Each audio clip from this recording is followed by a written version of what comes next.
मूर्ख बहू, short funny story in Hindi. एक था बनिया। एक बार वो व्यापार के लिए प्रदेश जाने लगा।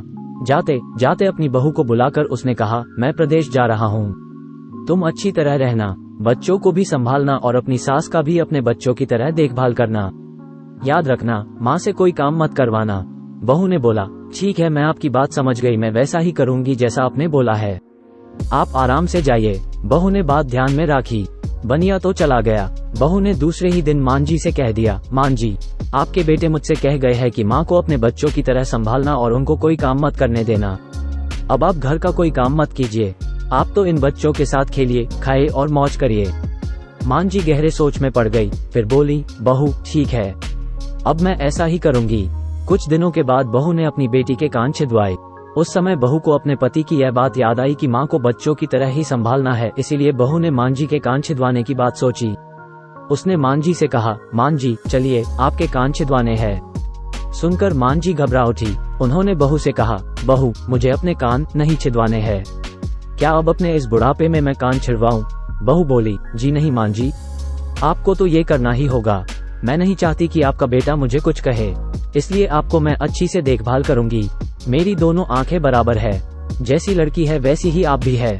मां जी मन ही मन समझ गई और सुनार के पास बैठकर उन्होंने अपने कान छिदवा लिए। सुनार ने कान छेड़े और कान में धागा भी डाला। बहू जिस तरह रोज रोज लड़की के कान में तेल लगाती थी, उसी तरह मां जी के कान में भी लगाती रही। थोड़े दिनों बाद बहू ने अपने बेटी के लिए बाली बनवाई तो उसे अपने पति की बात आई। फिर उसने मां जी के लिए भी बाली बनवाई और कहा, आइए, आपको ये बाली पहना दूं। मां जी ने कहा, बहू, मुझको बाली क्यों पहनाती हो? मैं बूढ़ी हूँ, मुझे इसकी जरूरत नहीं है, बाली तुम अपनी बेटी को पहनाओ, मुझको नहीं पहननी है। लेकिन बहू नहीं मानी, जबरदस्ती करके मां जी को बाली पहना ही दी। इसके पश्चात मां जी छोटे बच्चों के साथ अपना मनोरंजन करती, घूमती, खेलती और कई तरह के मौज मस्ती करती। बहू ने एक बढ़िया दिन देखकर अपने बेटे को नाई से चोटी रखवा ली। फिर बहू को मां जी की याद आ गई।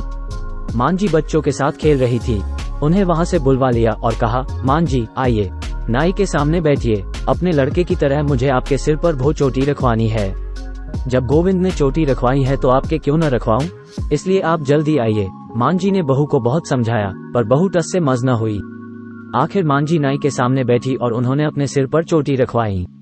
बहू ने गोविंद को और मां जी को जो बोला वही किया उनके साथ। बाद में बहू रोज मां जी की चोटी में तेल डालती, चोटी गूंथती और सर पर ओढ़नी डालकर मां जी को बच्चों के साथ खेलने के लिए भेजती। जब खाने का समय होता तो बहू उनको आवाज देकर बुलाती है। ऐसे ही रोज का हाल था। जब बेटा घर वापस आया तो सबसे पहले उसने बहू से मां के बारे में पूछा कि मां कैसी है और कहाँ है, मुझे उनसे आशीर्वाद लेना है।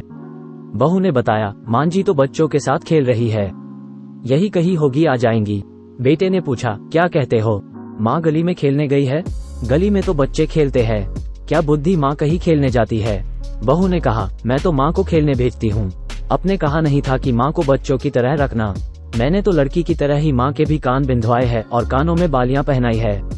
जब लड़के की चोटी रखवाई तो मैंने माँ की भी चोटी रखवा ली थी। जब मैं सबको खेलने भेजती हूँ तो माँ को क्यों न भेजूं? मुझको सबके साथ साथ एक सा व्यवहार करना चाहिए।